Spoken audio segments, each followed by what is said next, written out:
Deus. Glória a Jesus. Aleluias. Glória a Deus. Glória a Jesus.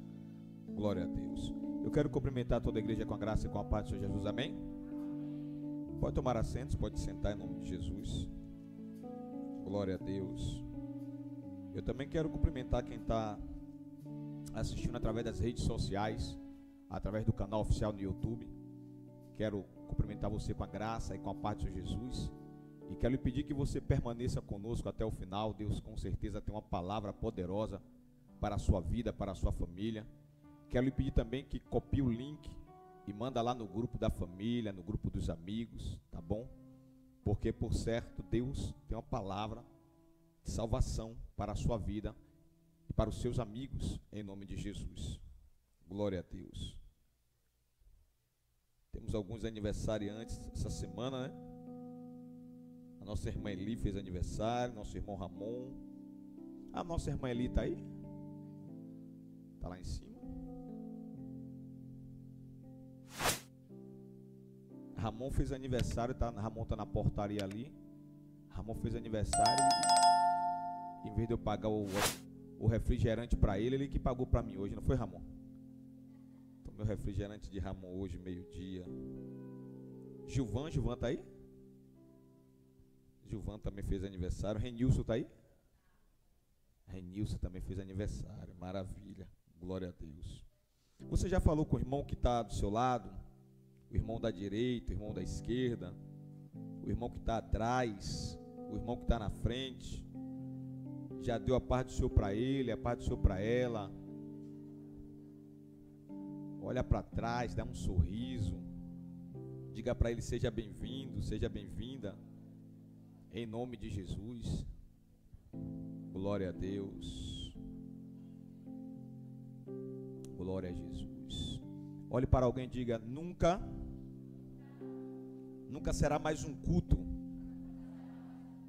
Diga: será o culto. Sempre que você sair de casa para vir à igreja, saia com essa certeza no coração: nunca será mais um culto, será o culto. Porque pode ser que Jesus volte. E se Jesus voltar nessa noite, esse vai ser nosso último culto. Amém? Então, como Jesus pode voltar hoje à noite, e hoje pode ser o nosso último culto aqui na terra, com esse corpo de carne, precisamos oferecer o nosso melhor para Deus. Amém? A nossa melhor adoração, o nosso melhor louvor, né, o nosso melhor sorriso, o nosso melhor perdão. Bispo, o que é o melhor perdão? Perdão verdadeiro. Perdão que vem de dentro da alma. Diga glória a Deus. Amém? Até o aperto de mão tem que ser o melhor aperto de mão. A foto tem que ser a melhor foto. Amém? Os acordes tem que ser os melhores acordes. Amém? Tudo tem que ser o melhor, porque Ele merece o melhor. Afinal de contas, Ele nos dá o melhor, sim ou não? Sim, Ele nos dá o melhor. Ah, bispo, o melhor na sua concepção deveria ser na sua também. Você não está de pé? Não tem saúde? Foi Ele que te deu saúde. Ah, mas meu filho dá trabalho demais, bispo. É? Quer que ele morra? Hã? Não? Então agradeça. Então agradeça. Ah, meu marido tira a minha paz. Quer que ele morra? Não? Então agradeça. Ah, minha mulher tira a minha paciência. Quer que ela morra? Não, né? Você quer que ela continue tirando sua paciência, né? Então agradeça.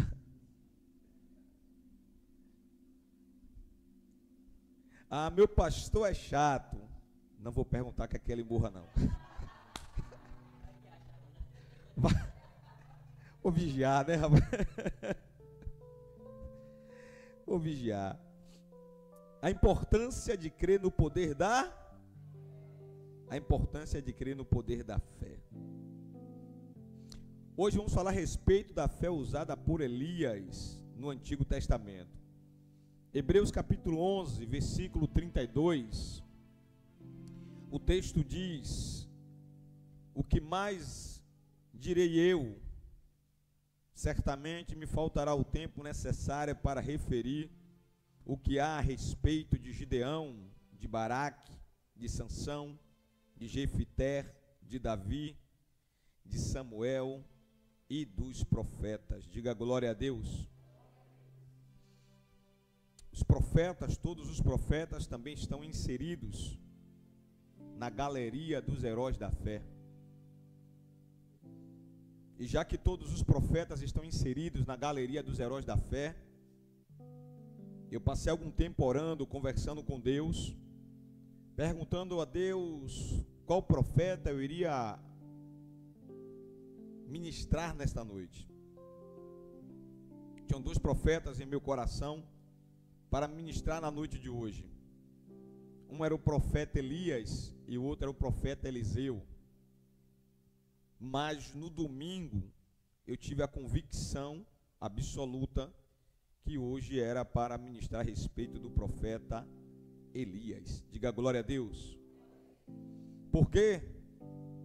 Porque eu estava fazendo prova com Deus e o profeta que pregou no domingo pregou a respeito do profeta Elias.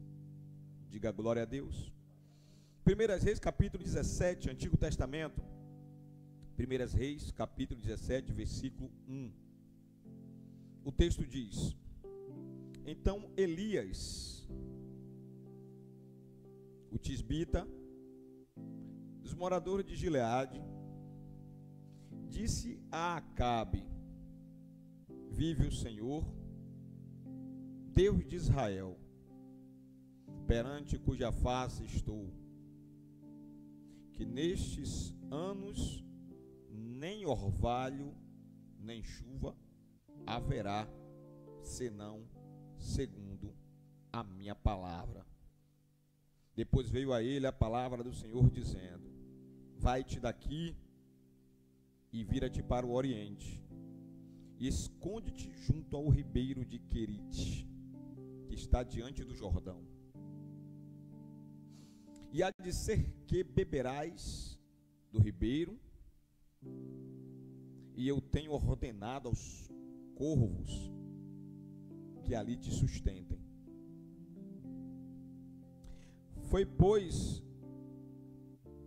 Elias e fez conforme a palavra do Senhor, porque foi e habitou junto ao ribeiro de Querite, que está diante do Jordão. E os corvos lhe traziam pão e carne pela manhã, como também pão e carne à noite, e bebia do ribeiro. E sucedeu que, passados dias, o ribeiro se secou, porque não tinha havido chuva na terra. Diga glória a Deus. Glória a Jesus. Irmãos, vocês sabem que quando o profeta Elias surgiu, quando ele apareceu aqui no capítulo 17, o motivo dessa chegada do profeta Elias foi por conta de um rei desastrado, chamado rei Acabe. Um rei irresponsável, que foi levantado por Deus, pela permissão de Deus, para ser rei de Israel, para ser rei do povo de Deus. Mas esse profeta terminou casando com Jezabel, a filha de Etibael, da terra de Sidom.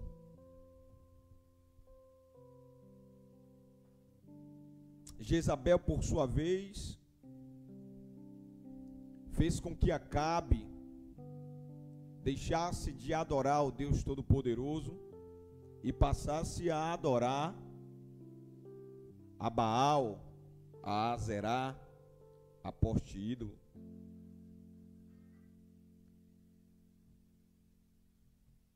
E fez com que Acabe se prostrasse diante dos Balaíns e de todo tipo de deus pagão. Os altares dedicados ao Senhor foram derrubados. A adoração verdadeira desapareceu. Os profetas foram assassinados. Jezabel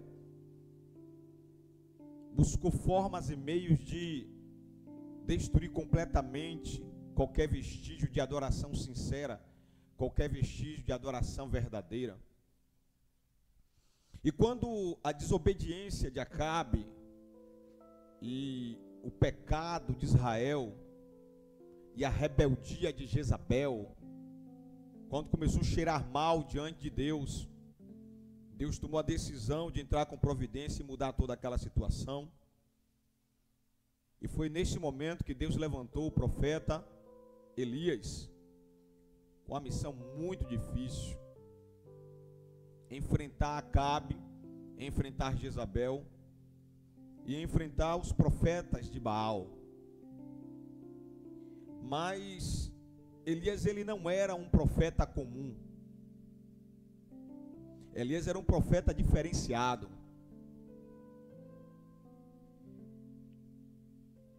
Tinha algo em Elias muito poderoso que chamava a atenção de Deus. É de conhecimento de todos que chega um determinado momento que Deus resolve arrebatar Elias. Elias não provou da morte. Elias foi arrebatado aos céus. Você vai ver Elias sendo arrebatado no Antigo Testamento. E quando chega lá no Novo Testamento, já na época de Jesus, no Monte da Transfiguração, Jesus é transfigurado. E quando Jesus é transfigurado, a Bíblia diz que de repente aparece Elias, também transfigurado, em um corpo glorificado. E do outro lado aparece Moisés, também transfigurado. Então você percebe que a intimidade que Elias tinha com Deus era algo muito, muito elevado. Mas voltando aqui para 1 Reis capítulo 17, vamos entender mais um pouco sobre a vida desse profeta. É importante dizer que no hebraico o nome Elias significa Iavé é o meu Deus. Repita isso comigo: Iavé é o meu Deus. Agora olhe para alguém e diga: Iavé, diga: é o seu Deus. Diga amém. Muito bem. Capítulo 17, verso 1. Ora, Elias, o tesbita, da terra de Tisbe, de Gileade, disse para Acabe: juro pelo nome do Senhor, o Deus de Israel, a quem eu sirvo, que não cairá orvalho nem chuva nos anos seguintes, exceto mediante a minha palavra. Diga glória a Deus. Irmãos, nós estamos falando sobre a fé de Elias. E é preciso ter muita intimidade com Deus e muita fé para dizer segundo a minha palavra. Porque nós vamos aprender, pastores, do início da Bíblia até o final, que precisamos colocar o nome de Deus em primeiro lugar. Colocar o nome de Deus na frente de tudo. Se Deus quiser, se Deus permitir, se Deus orientar. Mas neste caso não. Neste caso ele diz: exceto mediante a minha palavra. O nome disso é fé. Fé sobre o que, bispo? Fé que Deus iria validar. Porque isso é o exercício da fé.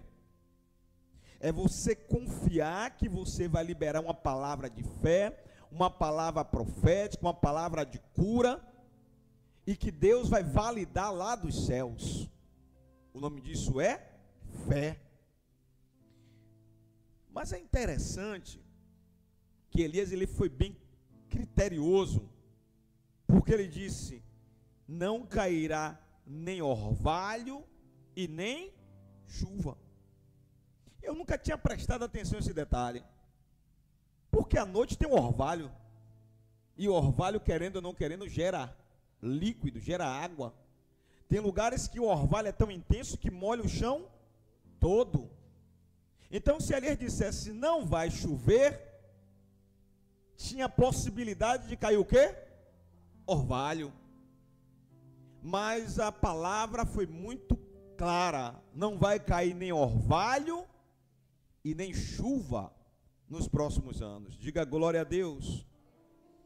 Irmãos, o povo dependia das chuvas sazonais para ter colheitas fartas, mas a bênção da chuva semestral dependia da obediência do povo para com Deus. Diga glória a Deus. Porém, a obediência do povo é o que não tinha mais. O povo de Israel dependia das chuvas sazonais. De 6 em 6 meses chovia, e essa chuva era com um objetivo: alimentar os animais e deixar as colheitas fartas ao extremo.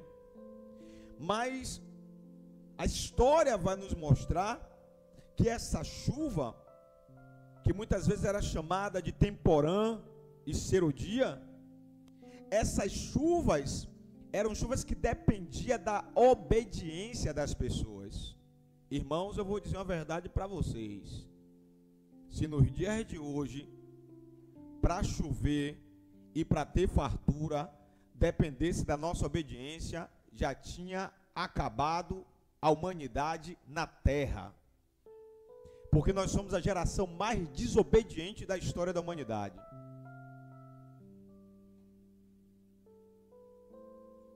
Somos desobedientes, temos dificuldade de perdoar, temos dificuldade de se arrepender, somos orgulhosos. Então, se dependesse de obediência para chegar ao alimento na mesa, estávamos perdidos, porque somos desobedientes ao extremo. Diga misericórdia. Depois disso, a palavra do Senhor veio para Elias: saia daqui, vá para o leste, esconda-se perto do riacho de Querite, a leste do Jordão. Você beberá do riacho, e dei ordens aos corvos para te alimentar lá. Novamente o nome disso é fé. Novamente o nome disso é fé. E por que que é fé? Olha o que Deus está dizendo. Em uma época de seca, em uma época onde a alimentação estava escassa, a água estava zerando, Deus fala para ele: saia daqui, vá para o leste do Jordão e esconda-se perto do riacho de Querite, a leste do Jordão. Você beberá do riacho, e eu dei ordens aos corvos para te alimentar. Qual garantia Elias teria que quando chegasse lá tinha água nesse riacho? Nenhuma. Mas quem foi que deu essa ordem para ele? Essa é a garantia. Deus é a minha garantia, Deus é a sua garantia. Desculpe. Olhe para alguém e diga: Deus é a sua garantia. Agora bata no peito e diga: Deus é a minha garantia. Precisamos aprender a ouvir a voz de Deus, discernir a voz de Deus e entender que Deus é a nossa garantia. Não foi o rei Acabe que disse para Elias: vá que vai ter água para você beber. Foi o próprio Deus que falou com ele. O que é interessante é que Deus fala que vai dar ordens aos corvos para alimentar ele. Todo mundo sabe que abutre, conhecido como urubu, não é da mesma família dos corvos, mas eles são parecidos em um quesito. Qual é o quesito? Eles são carniceiros. Eles comem carniça, tanto o urubu quanto o corvo. A diferença é que o urubu só come carniça e o corvo come carniça e come outras coisas também. Agora imagine uma ave que come carniça, devo dizer, vai levar alimento para você. Diga glória a Deus. Diga, quando Deus manda, até o cão tem que obedecer. O verso 5 diz: e ele fez exatamente o que o Senhor tinha lhe dito. Elias fez exatamente como Deus disse, ou Elias fez da maneira dele? Fez como? Esse é o nosso problema. Nós queremos ter a mesma fé de Elias, queremos ter o mesmo relacionamento de Deus que Elias teve, mas perceba que o texto é claro: e Elias fez exatamente como o Senhor havia lhe dito, e nós não.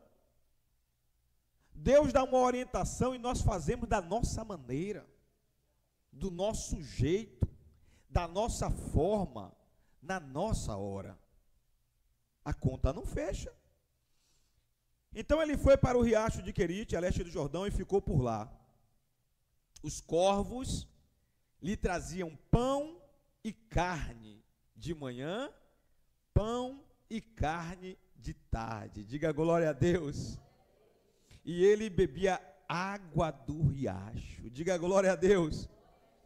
Irmãos, se ele chegou no Querite e tinha água para beber, a palavra de Deus se cumpriu. Olhe para alguém e diga: a palavra de Deus vai se cumprir. Diga: na sua vida. Diga: tão somente creia. Agora, irmãos, vamos lá. Se fosse essa geração, que é chamada de geração Z, será que você comeria pão e carne da boca do corvo? Hein? Não é comer não, irmãos. A geração de hoje é uma geração muito cheia de coisinha. Sabe? A geração de hoje é muito cheia de coisinha.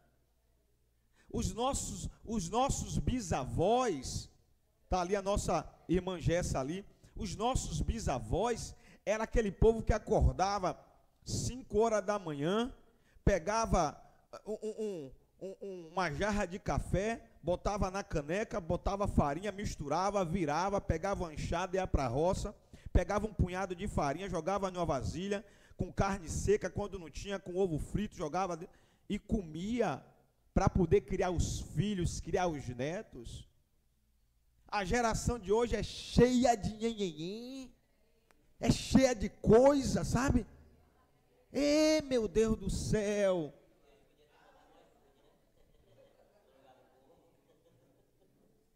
Tem gente que não quer a geração de hoje tem gente que não quer almoçar, quer viver de lanche. Quer viver de pizza, quer viver de McDonald's, de Subway, pelo amor de Deus.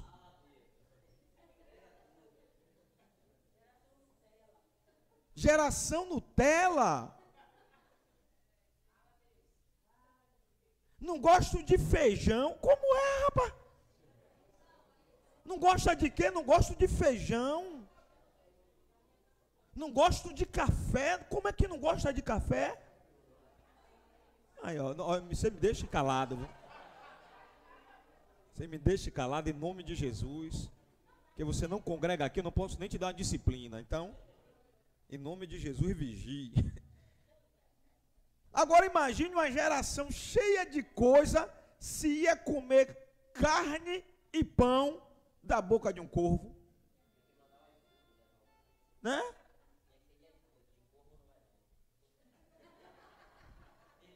É?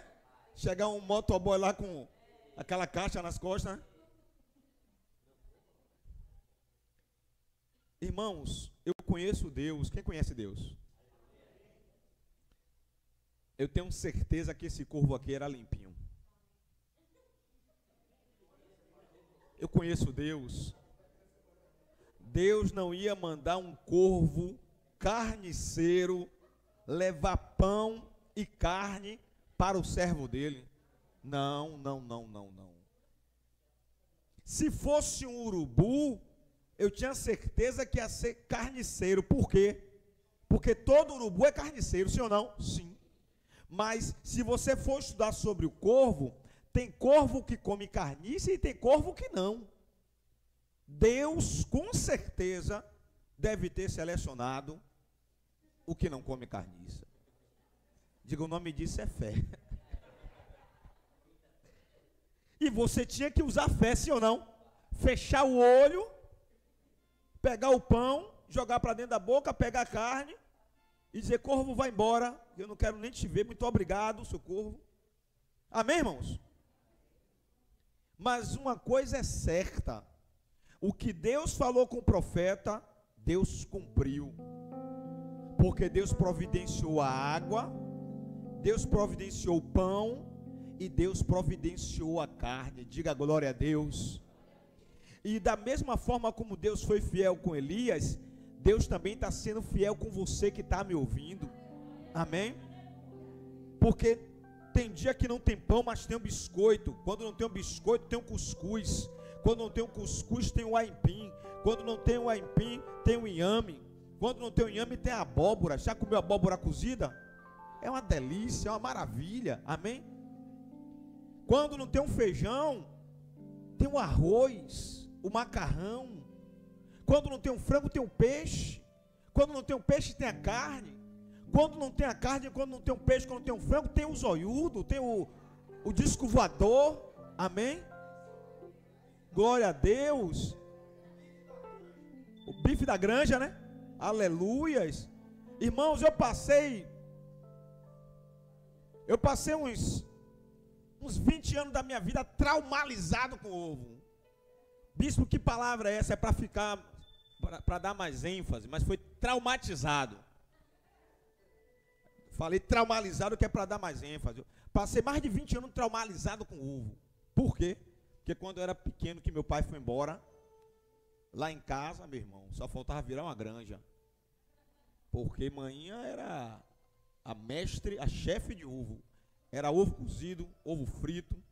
Era ovo frito com água, ovo frito com azeite, ovo frito com óleo, ovo frito na panela pura. Ovo com chuchu, muqueca de ovo, era ovo para tudo quanto é lado. Então, quando Deus derramou a graça na minha vida, que chegou o frango, chegou o peixe, chegou a carne, eu não queria nem ouvir falar em ovo na minha frente. Era 2 trem que eu não suportava, era ovo e cuscuz. Hoje não, hoje, graças a Deus, eu fui curado. E voltei a comer ovo, como ovo todo dia, rapaz. Mas não é porque não tem carne, não, tem carne também. Mas é porque eu passei a gostar de ovo de novo. Aí eu gosto de um ovinho frito no pão, coisa boa, né? Ovinho frito com pão, glória a Deus. De vez em quando eu pego o pão, corto o pão, frito o ovo, aí corto umas rodelas de tomate, de cebola, coloco dentro assim. Se na lanchonete pode, lá em casa pode também, não, né? E fica gostoso, fica uma bênção, amém?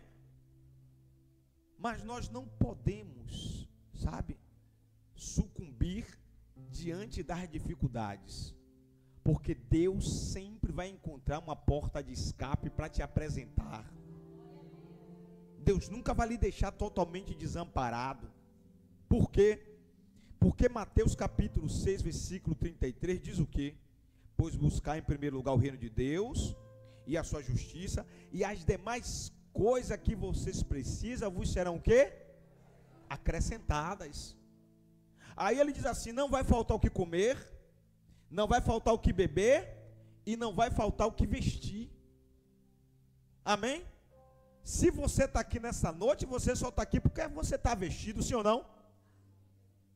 Se você está vestido é porque Deus tem sido fiel. Amém? Se você não tomou café para vir para cá, você vai tomar café quando voltar, sim ou não? Amém. Em nome de Jesus. Se não for café com leite vai ser um cafezinho preto, mas você vai dar glória a Deus do mesmo jeito. Se não for um café preto, vai ser um suco, mas você vai dar glória a Deus do mesmo jeito. Tem um menino que quer tomar guaraná para dormir, olha que perturbação. Nescau, né? Todinho, diga glória a Deus. O Senhor Deus proveu a comida e as aves faziam o transporte. Diga o nome disso. É logística celestial. Logística celestial. Amém? Olhe para alguém e diga: Deus não vai te desamparar não, rapaz. Diga assim: Deus está no controle.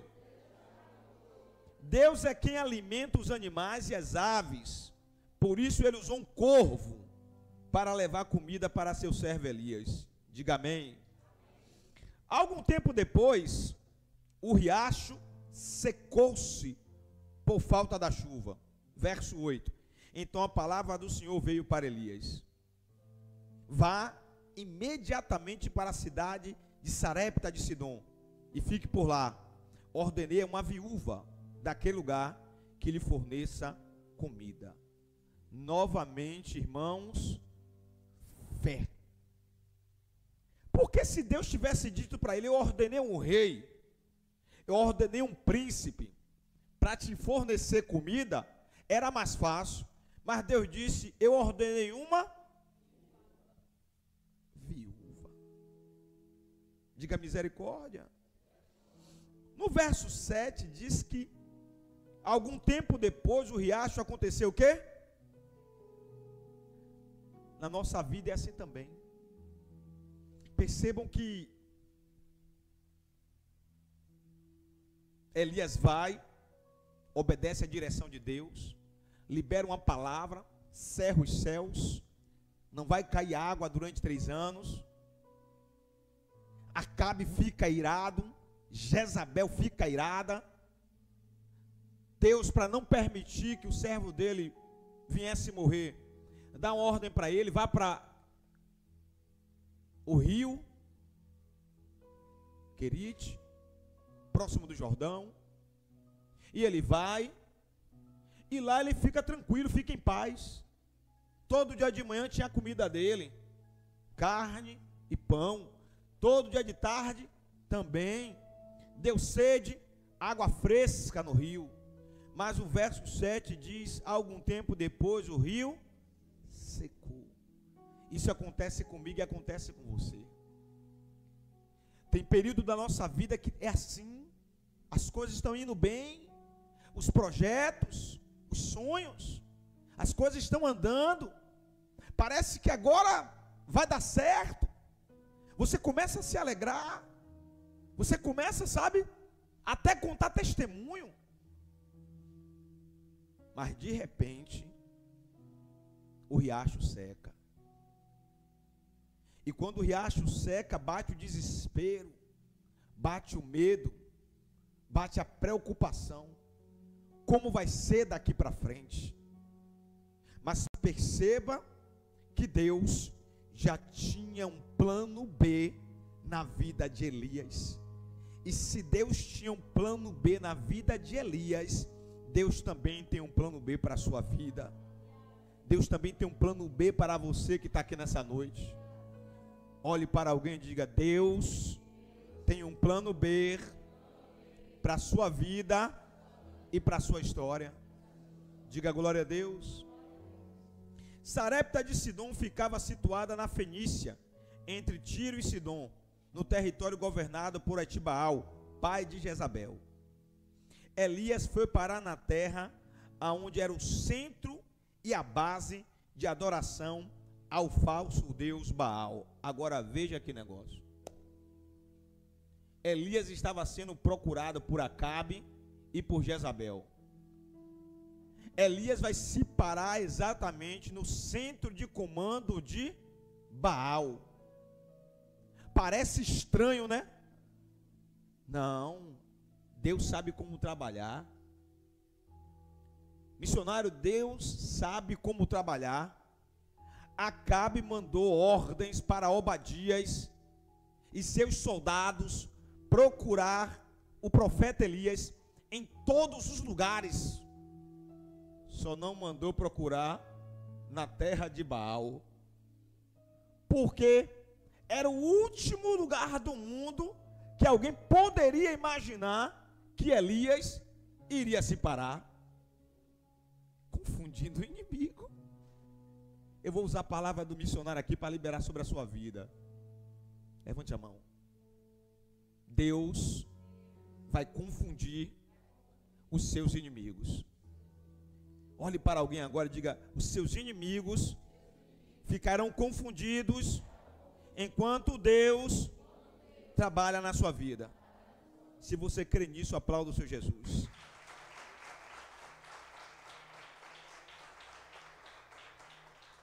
O verso 10 diz assim: e Elias foi. Quando chegou na porta da cidade, encontrou uma viúva que estava colhendo gravetos. Ele chamou a viúva e perguntou: pode me trazer um pouco d'água numa jarra para eu beber?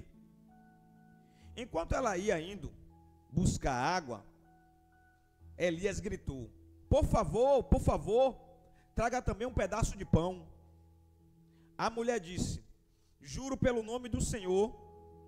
Deixa eu ver como é que está escrito aqui. Está igualzinho aqui. Olha o que ela fala: juro pelo nome do Senhor, o teu Deus. Ela está deixando claro que não era o Deus dela, era o Deus dele. Afinal de contas, aquela terra era a terra da onde? O centro da adoração a Baal. Amém? Juro pelo nome do Senhor, o teu Deus, respondeu a mulher: não tenho nenhum pedaço de pão, só tenho um punhado de farinha, num jarro e um pouco de azeite numa botija. Estou colhendo uns 2 gravetos para levar para casa e preparar uma refeição para mim e para o meu filho, para que nós comamos e depois morramos. Diga misericórdia. Irmãos, se você está aqui nesta noite, e se você está ouvindo esta mensagem, com a autoridade que eu recebo dos céus, eu digo para você sem nenhum medo: você é um bem-aventurado, você é uma bem-aventurada. Deus te trouxe nesta noite porque Ele quer trabalhar na sua fé, Ele quer fortalecer a sua fé. Porque perceba, Deus diz para ele: vá, que uma viúva vai te alimentar. Mas quando ele chega diante da viúva, a viúva estava se preparando para morrer. Era tanta fome, era tanta miséria, que ela já tinha entregado os pontos. Ela já estava decidida a fazer a última refeição, depois sentar e esperar a morte chegar.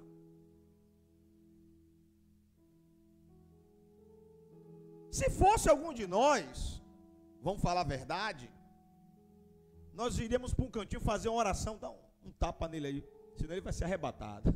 E ele não vai ser arrebatado sozinho, em nome de Jesus.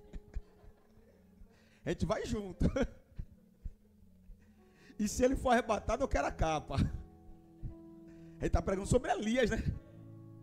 Então, irmãos, se fosse um de nós, nós iríamos para um cantinho, orar a Deus e perguntar assim: Senhor, que negócio é esse? O Senhor mandou ir para o rio Querite, lá tinha água, tinha pão e tinha carne. Agora o Senhor me manda para cá. Disse que o Senhor disse que uma viúva ia me fornecer comida, alimento. A mulher só tem um punhado de farinha, um pouquinho de azeite. É a última coisa que ela tem, depois ela vai morrer. Vai morrer ela, o filho dela e eu.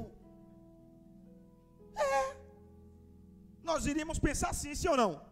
Sim.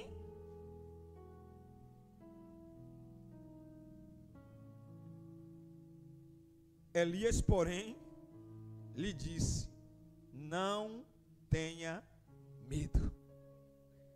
O homem estava tomado de fé. O homem estava transbordando fé. vá para casa e faça o que eu te disse. Diga glória a Deus. Mas primeiro faça um pequeno bolo com o que você tem e traga para mim. E depois faça algo para você e para seu filho. Diga glória a Deus. Irmãos, perceba que nesse momento aqui, quem estava falando não era mais o profeta. Quem estava falando aqui era o próprio Deus. Deus estava testando agora a fé da mulher, porque a fé de Elias já tinha sido testada. Deus estava agora testando a fé daquela mulher. Pois assim diz o Senhor. Olha a profecia sendo liberada. O Deus de Israel: a farinha da vasilha não se acabará. Diga glória a Deus. E o azeite da botija não secará. Diga glória a Deus. Até o dia em que o Senhor fizer chover sobre a terra. Diga glória a Deus. Irmãos, quando eu escuto, quando eu leio, quando eu estou em um ambiente como este, porque nesta noite você não está em um lugar comum. Um lugar como este é um ambiente de milagres. Em ajuntamentos como este, milagres costumam acontecer. Diga glória a Deus. E quando nós lemos um texto como esse, é como se Deus estivesse falando para pessoas aqui nesta noite: a farinha não vai acabar, o azeite não vai acabar, a providência vai chegar. Diga glória a Deus e aplauda Jesus. Aleluias. Glória a Jesus. O poderoso profeta agora estava sendo sustentado pelas mãos frágeis de uma pobre viúva que estava a ponto de morrer de fome. Só Deus faz isso. Só Deus faz isso. Elias era um profeta poderoso, irmãos. Elias tinha poder demais. Deus estava querendo ensinar alguma coisa para ele, missionário. Porque um profeta do porte de Elias poderia se virar sozinho. Da mesma forma como ele disse para os céus: não vai chover segundo a minha palavra, ele poderia dizer para o rio Querite: jorre água. Porque ele tinha poder para isso. Deus deu poder para ele. Mas Deus estava querendo ensinar alguma coisa para ele. Às vezes Deus vai nos ensinar de uma maneira dolorosa. Naquele tempo, as viúvas normalmente estavam entre os mais necessitados da terra. Irmãos, só de ouvir Deus dizer: é uma viúva que vai te sustentar, já era para deixar Elias com a mente perturbada. Porque naquela época, as viúvas eram as pessoas que mais passavam necessidade. Não é como hoje. Hoje em dia toda viúva é rica, sim ou não?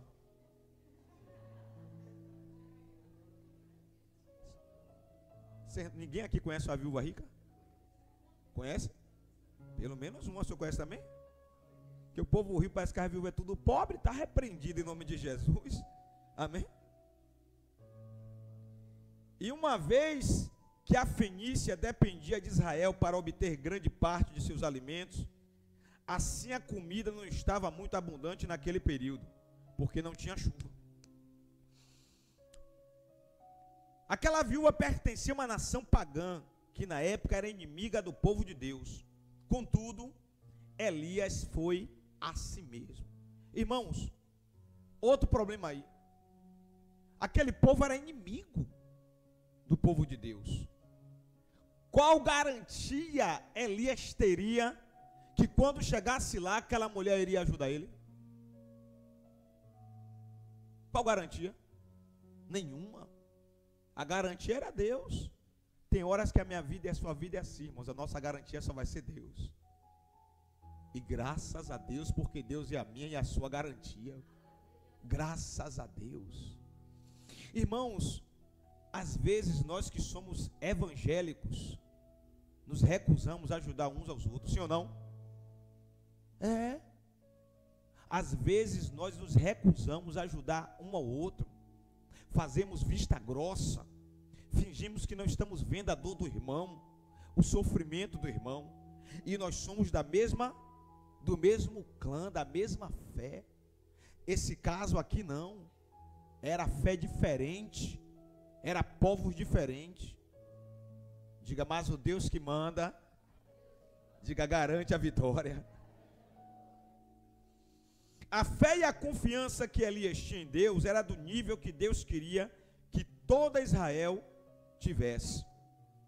Perceba que as orientações de Deus para Elias eram as orientações que dependiam de muita fé. Mas mesmo assim ele confiava em Deus e ele avançava. Confie em Deus. Confie em Deus. Avance. Deus vai te abençoar. Ela foi e fez conforme Elias lhe disse. Diga glória a Deus. Observe que nós lemos um texto lá atrás que diz: e Elias fez exatamente como Deus falou. Diga amém. Agora é a vez da mulher, da viúva, ó. E ela foi e fez conforme Elias lhe disse. Diga glória a Deus. Olha o que o texto diz. E aconteceu que a comida durou todos os dias para Elias e para a mulher e para toda a sua família. Diga glória a Deus e aplauda o Senhor Jesus.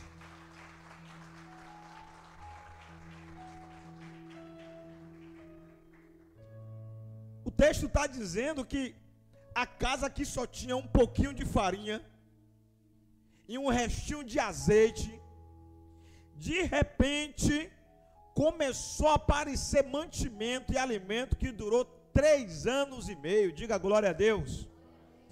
E o texto diz que na casa só tinha ela e filhos para comer. Mas agora apareceu mais um, apareceu um agregado. Qual é o nome do agregado? Elias, o profeta, que liberou a palavra sobre a vida dela, que não iria faltar farinha e que não iria faltar o azeite. Amém? Parece que eu vejo nessa noite Deus fazendo promessa para pessoas aqui que não vai faltar o azeite, não vai faltar farinha, a comida vai transbordar. Amém? E você vai lembrar quem foi o profeta que liberou essa palavra na quarta-feira. Em nome de Jesus. Porque ela não desamparou o profeta não, viu, irmãos? O profeta que liberou a palavra naquele dia, o texto diz, ó, e aconteceu que a comida durou todos os dias para Elias e para a mulher e para a família da mulher. Em nome de Jesus, não esqueça de mim não, viu? Glória a Deus. Aí depois vai começar a chegar picanha, né? Macaxeira, feijoada, né? Irmãos, eu tenho tão pouca habilidade com comida boa que eu não sei nem o nome. Eu só conheço comida simples, feijão, arroz, farinha, carne. Pois a farinha na vasilha não se acabou, diga glória a Deus. E o azeite da botija não se secou, diga glória a Deus. Olha o segredo aí, conforme a palavra de Deus proferida pela boca de Elias. Conforme a palavra de quem? Diga, conforme a palavra de Deus. Olhe para alguém com olhar de profeta e diga, segundo a palavra de Deus, não vai faltar na sua casa também.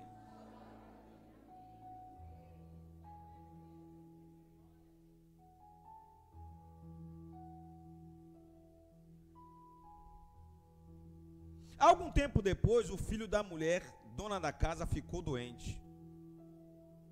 Foi piorando, piorando e finalmente parou de respirar. O jovem morreu. E a mulher reclamou com Elias: o que foi que eu te fiz, ó homem de Deus? Vieste aqui na verdade para lembrar do meu pecado, o pecado do passado, e depois matar o meu filho? Percebam que Elias estava morando com eles. O nome disso é o quê? Diga gratidão. Gratidão, pastor Anderson. Foi ela mesmo que disse que ela ia fazer a última refeição sentar mais o filho e esperar a morte chegar. O homem de Deus liberou uma palavra, mudou o quadro da vida dela, mudou a história dela. Como gratidão, ela permitiu que ele morasse na casa dela. Mas depois de algum tempo, não sei se foi 1 ano, não sei se foi 2 anos, o texto diz que o filho dela morreu. Preste atenção nisso aqui. A mulher fenícia achava que seu filho havia morrido pelo fato de ela ser anteriormente uma adoradora de Baal. Porém, ela tinha deixado essas práticas desde que Elias visitou sua casa e se hospedou com ela devido à seca. Diga glória a Deus. Aquela terra, aquele lugar, era o centro de comando de adoração a Baal. Na cabeça dela, quando o filho dela morreu, ela pensou que ela estava sendo punida pelo pecado do passado. Só que o pecado do passado ficou no passado. Pelo amor de Deus, esqueça o seu passado e viva o seu presente. Pelo amor de Deus, aprenda a se perdoar, porque Deus já te perdoou. Pelo amor de Deus, coloca uma separação entre o que foi e o que é. Porque o que foi ficou para trás. O que vale para Deus é o que é hoje. E hoje você é servo de Deus, você é serva de Deus. E está recebendo uma palavra profética nesta noite. Então se preocupe com hoje e com o futuro. Porque um futuro promissor te espera. Diga glória a Deus. Dê-me teu filho, respondeu Elias. Ele o apanhou dos braços dela, levou-o para o quarto de cima. O quarto onde o profeta estava hospedado, tinha até um quarto na parte de cima. Fez igual a sunamita, não foi? Com Eliseu. Fez igual a sunamita com Eliseu, ó. Construiu um quarto para o profeta em cima da casa. Levou para o quarto de cima onde estava hospedado e pôs em cima da cama dele. Já tem gente aí pensando em construir uma casa para mim em cima da sua casa. Eu quero uma casa com 3 quartos. Casa com 3 quartos, 2 banheiros. Coloca um banheiro no quarto em nome de Jesus, uma suíte, viu? Varanda, área para Maria brincar, 2 quartos, porque um quarto é para Maria e outro é para guardar os brinquedos de Maria. Diga glória a Deus. Levou para o quarto de cima onde estava hospedado e pôs o garoto em cima da cama dele. O nome disso é fé. Então Elias clamou ao Senhor e fez uma oração. Ó Senhor, meu Deus, trouxeste também destruição para essa viúva com quem estou hospedado, fazendo morrer o seu filho? Irmãos, a situação foi tão complicada que até a mente de Elias ficou turbada. Ele foi perguntar para Deus, em oração, se foi Deus que tinha permitido aquilo. Então Elias clamou ao Senhor. Então ele se deitou sobre o menino 3 vezes. Quantas vezes? E clamou ao Senhor. Fez uma oração. Ó Senhor meu Deus, faze por favor voltar a vida deste menino. Diga glória a Deus. O Senhor ouviu o clamor de Elias e a vida voltou para o menino e o menino reviveu. Aplauda o Senhor Jesus.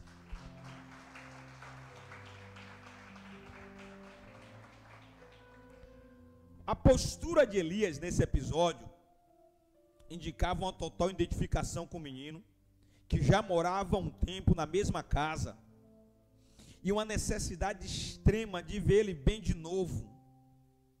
E esse fator é muito importante quando intercedemos pelos outros. Diga glória a Deus. Irmãos, a gente quando lê o texto que diz que Elias pegou o menino, botou no braço, subiu a escada, chegou no quarto dele, no quarto de Elias, botou o menino em cima da cama dele. E aí você vê Elias, né, o texto diz que ele se deitou sobre o menino 3 vezes. A gente, quando lê isso, a gente acha estranho. Mas eu imagino Elias em desespero. Eu imagino Elias em lágrimas. Eu imagino Elias em dor. Porque foi a mãe daquele menino que ajudou Elias. Foi a mãe do menino que deu comida para ele. Foi a mãe do menino que deu hospedagem para ele. A mulher já era viúva, o marido tinha morrido. E agora o filho morreu também. Só que Elias já tinha um tempo naquela casa, conversando com aquele menino, conversando com aquela mulher, se relacionando, tendo amizade. De repente ele vê o menino morrer, imagina ele em lágrimas, chorando em cima do menino, tentando fazer alguma coisa sem saber exatamente o que fazer. Porque quando a morte chega, a gente não sabe o que fazer.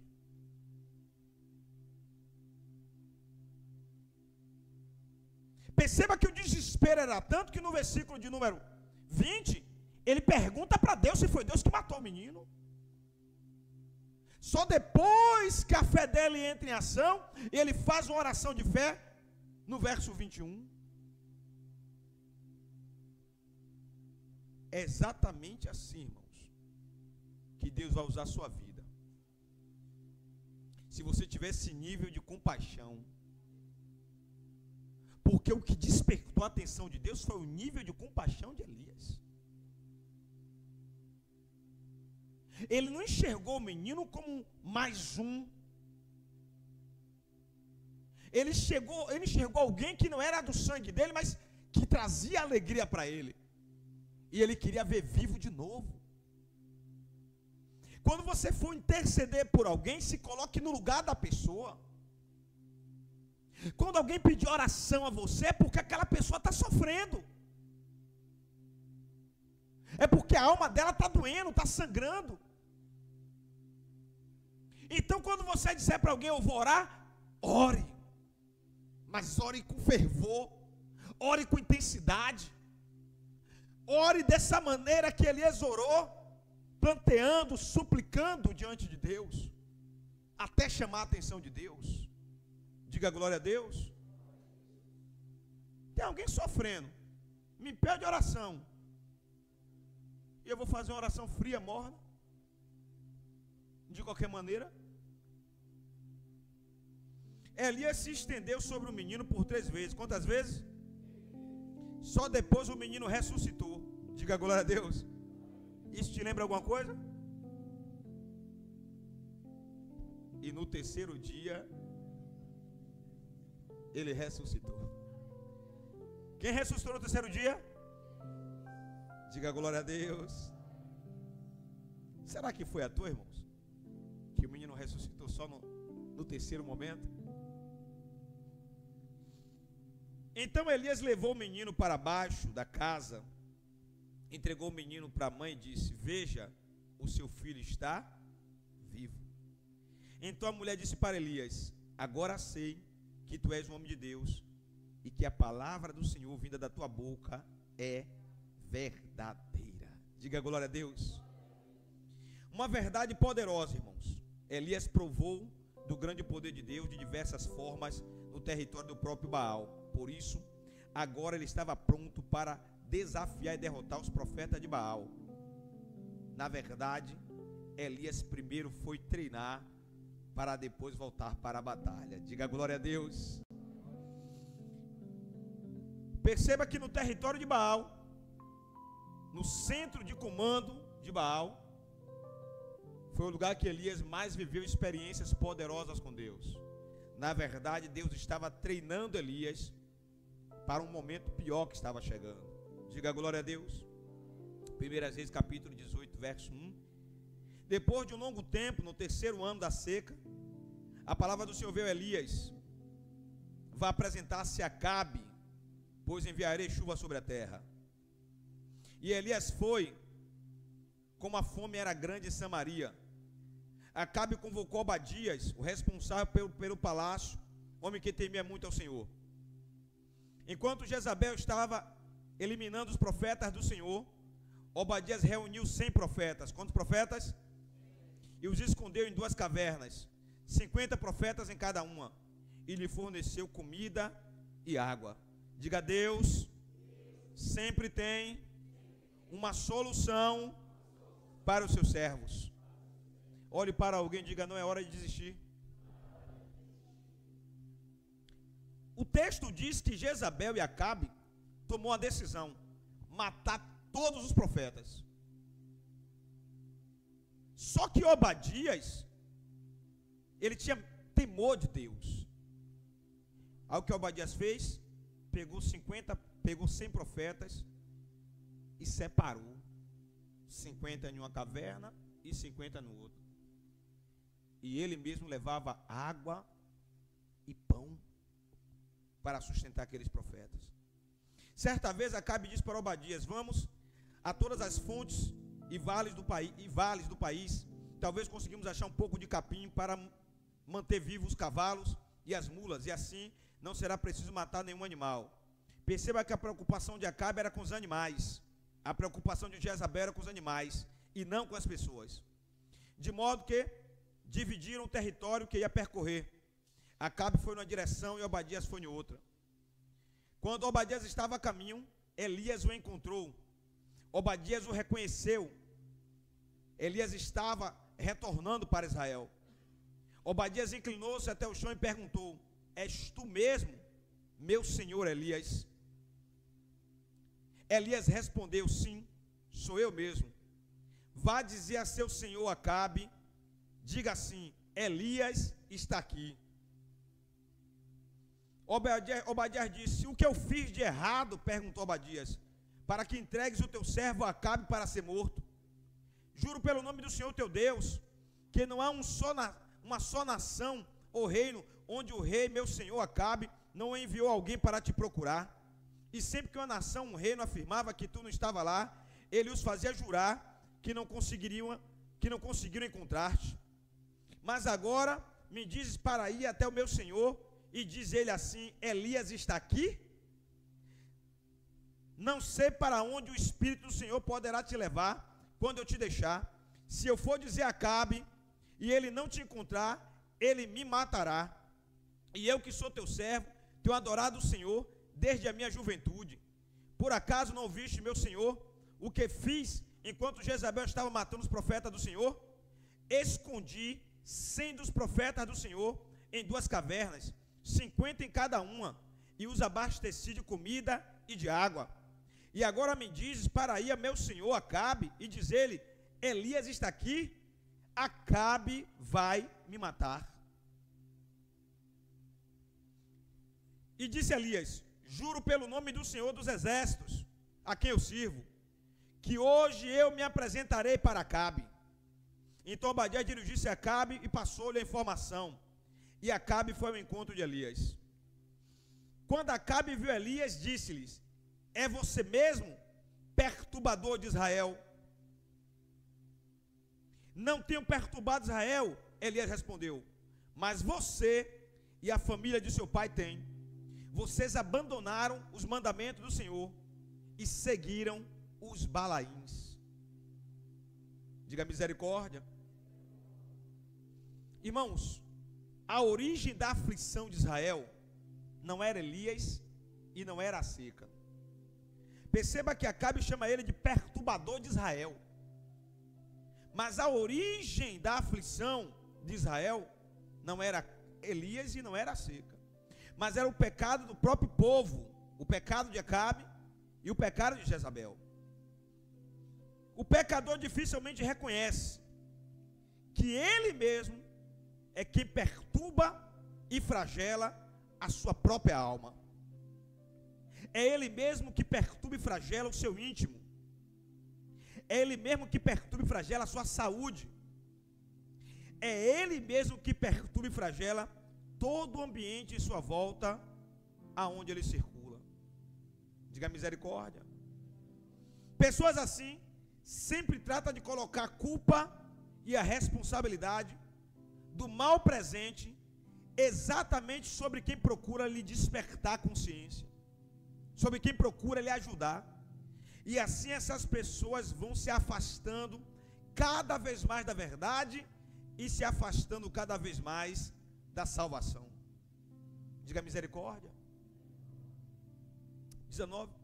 Agora convoque todo o povo de Israel para encontrar-se comigo no Monte Carmelo, e traga os 450 profetas de Baal e os 400 profetas de Azerá, que comem à mesa de Jezabel. Acabe então convocou todo Israel e reuniu os profetas no Monte Carmelo. Elias dirigiu-se ao povo e disse: até quando vocês vão oscilar entre dois pensamentos, entre duas opiniões? Se o Senhor é Deus, siga o Senhor, mas se Baal é Deus, siga Baal. O povo, porém, nada respondeu, o povo se calou. Diga misericórdia.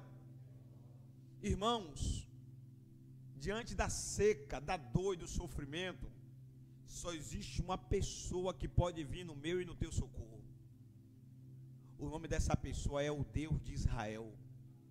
Então não fique em silêncio, abra sua boca, faça um pacto com Ele e não desista, porque Deus não vai desistir de você. Disse então Elias: eu sou o único que restou dos profetas antigos do Senhor, mas Baal tem 450 profetas. Tragam, pois, 2 novilhos, escolham eles um, e contem-no, e cortem-no em pedaços, e ponham sobre a lenha, mas não acendam fogo. Eu prepararei o outro novilho, e o colocarei sobre a lenha, e também não acenderei fogo nela. Então vocês invocarão o nome do seu Deus, Baal, e eu invocarei o nome do Senhor, o meu Deus. O Deus que responder por meio do fogo, esse é o Deus verdadeiro. Diga glória a Deus. Então todo o povo disse: o que você disse, Elias, é muito bom. Elias disse aos profetas de Baal: escolha um dos novilhos e prepare no primeiro, visto que vocês são tantos. Clamem pelo nome do seu Deus Baal, mas não acendam fogo. Então pegaram o novilho que lhe foi dado e o prepararam, e clamaram pelo nome de Baal, desde a manhã até o meio-dia. Passaram a manhã inteira chamando por Baal. Ó Baal, responde-nos, Baal, gritavam eles. E eles dançavam, e eles pulavam, e eles saltavam em volta do altar que havia feito, mas não houve nenhuma resposta. Ninguém respondeu. Às vezes nós estamos buscando o socorro da pessoa errada. Estamos buscando a resposta da pessoa errada, quando na verdade somente um tem resposta para a aflição da sua alma. Somente um tem resposta para o que você está vivendo. Diga glória a Deus. Ao meio-dia, Elias começou a zombar deles. E o profeta Elias dizia: gritem mais alto, dizia Elias. Já que ele é um Deus, quem sabe está meditando. O Deus de vocês deve estar meditando. Ou quem sabe ele está ocupado. Ou quem sabe o Deus de vocês está viajando. Talvez Baal esteja viajando. Talvez ele esteja dormindo e precisa ser despertado. Gritem mais, dizia o profeta Elias. Então passaram a gritar ainda mais alto e a ferir-se com espadas e com lanças, cortando o próprio corpo, de acordo com o costume deles, até começarem a sangrar. Diga misericórdia. Elias estava falando de forma pejorativa com os profetas de Baal, para descrever a dança ritualista em êxtase, que era um costume das regiões fenícias e cananeias, até sangrarem. Irmãos, tem coisas que não precisa ser muito inteligente para entender. Como é que você vai servir um Deus que Ele permite que você passe uma manhã inteira com espadas e com lança, cortando o próprio corpo, sangrando, chamando por Ele, sem Ele nada responder? Perceba que o texto diz que era um costume daquele povo. Olha que Deus perverso, olha que Deus maligno.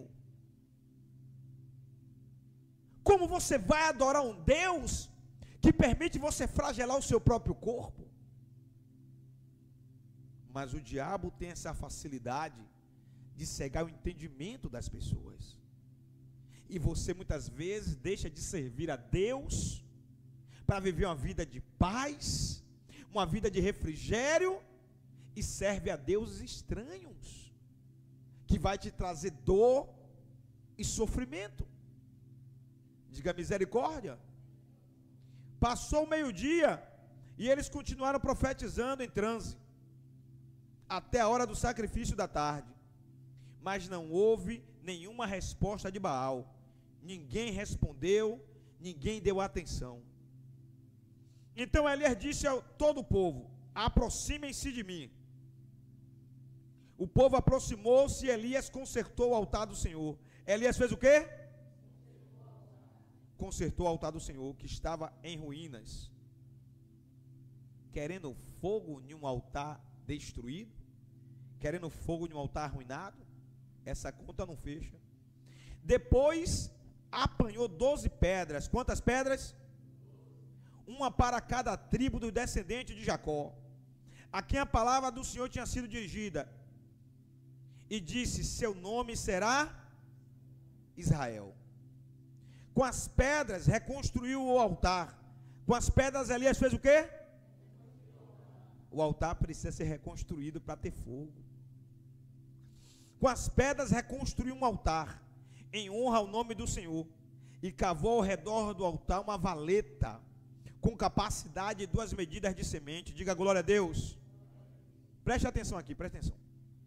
Se Elias precisou reconstruir o altar, quer dizer reparar, restaurar, antes de sacrificar, era porque ali um dos servos de Deus mais antigos já tinha feito um altar no passado, e os profetas de Baal destruiu o altar do Senhor. Diga misericórdia.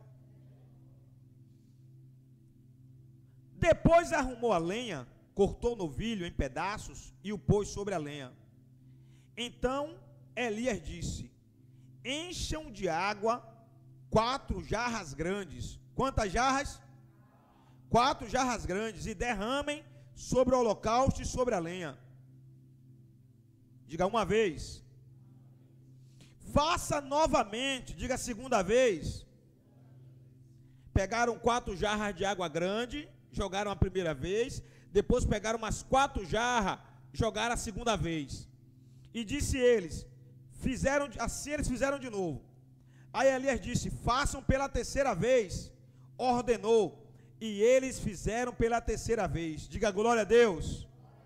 Mas 4 jarras de água. Diga 4, 8, 12. Perceberam o simbolismo? Foram quantas pedras? Quantas jarras? Deus é perfeito. Tudo que Deus faz tem um propósito. O que está acontecendo na sua vida tem um propósito. O que está acontecendo na sua vida, na sua história, tem um propósito. E Deus vai esclarecer. Deus vai esclarecer. Por esses dias Deus vai esclarecer. O que você não está entendendo agora, você vai entender. Perceba que é difícil a gente fazer essa continha aqui. 12 cântaros de água para 12 pedras. Mas se Deus está nos mostrando a perfeição dele e os detalhes, ele vai ser detalhista na sua vida também. Diga glória a Deus. A água escorria do altar, chegando a encher a valeta. A hora do sacrifício, o profeta Elias colocou-se à frente e fez uma oração. Ó Senhor, Deus de Abraão, Deus de Isaque e Deus de Israel, que hoje fique conhecido que tu és Deus em Israel, e que eu sou teu servo, e que fiz todas essas coisas por tua ordem. Responde-me, ó Senhor, responde-me, para que todos saibam que tu és o Senhor, que tu és Deus, e que faz o coração deles voltar para ti. Então o fogo do Senhor caiu e queimou completamente o holocausto, a lenha, as pedras e o chão, e também secou totalmente a água na valeta. Diga glória a Deus. Irmãos, quando Deus chega é para fazer o serviço completo, é para operar o milagre de forma completa. O texto diz, irmão, de forma muito clara, que quando o fogo de Deus desceu, todo mundo estava esperando.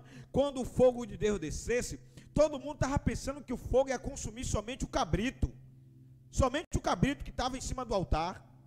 Mas o texto diz que o fogo queimou o cabrito, que é o holocausto, queimou também a lenha, também torrou as pedras, depois torrou o chão, e toda a água que estava na valeta, o fogo levou também. Diga glória a Deus.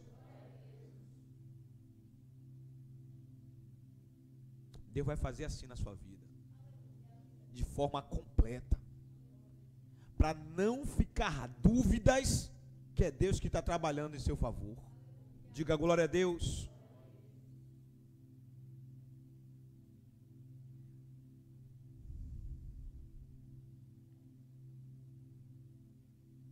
Quando o povo viu isso, todos caíram prostrados e gritaram: o Senhor é Deus, o Senhor é Deus, o Senhor é Deus.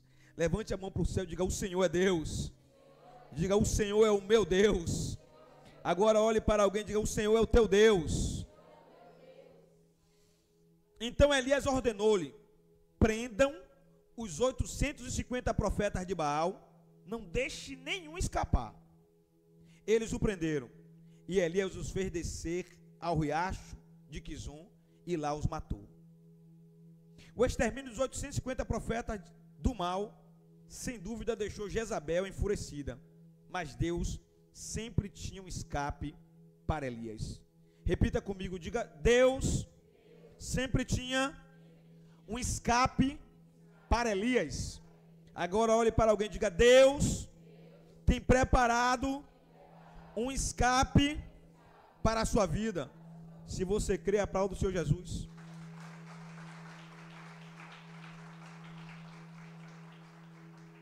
E Elias disse para Acabe: Acabe, vá comer e beber, pois já ouço o barulho de chuva pesada. Irmãos, veja isso aqui. Elias sabia que somente sua palavra naquele período poderia fazer chover novamente. Diga amém. Pois foi ele quem decretou a seca 3 anos antes daquele dia. Diga glória a Deus. Então Acabe foi comer e beber, mas Elias subiu até o alto do Monte Carmelo, dobrou-se até o chão para orar e pôs o rosto entre os joelhos e começou a falar com Deus. Diga glória a Deus. Disse para o menino: vá e olhe na direção do mar, disse Elias para seu servo. E ele foi e olhou e disse: não há nada lá. Disse o menino. Elias orou 7 vezes, e na 7ª vez mandou o menino e disse: volte e vá ver de novo. Diga glória a Deus. Elias orou quantas vezes? Não desista da primeira vez. Use a fé ao extremo. Exercite a sua fé no máximo. Exercite a sua fé com intensidade. Se Elias tivesse desistido da primeira vez, o milagre não teria acontecido. Mas perceba que o menino foi, olhou na direção do mar, não viu nada. Olhou a segunda vez, não viu nada. Olhou a terceira, a quarta, a quinta, a sexta. Mas quando chegou na sétima, Elias disse: volte, vá ver de novo. Na sétima vez o servo disse: uma nuvem tão pequena quanto a mão de um homem está começando a se levantar do mar. Então Elias disse: vá dizer para Acabe, prepare o seu carro e desça, porque vem muita chuva, vem uma abundante chuva, e a chuva pode alcançar ele. Enquanto isso, nuvens e nuvens escuras apareceram no céu, e de repente começou a ventar. Diga glória a Deus. O texto diz que começou a ventar.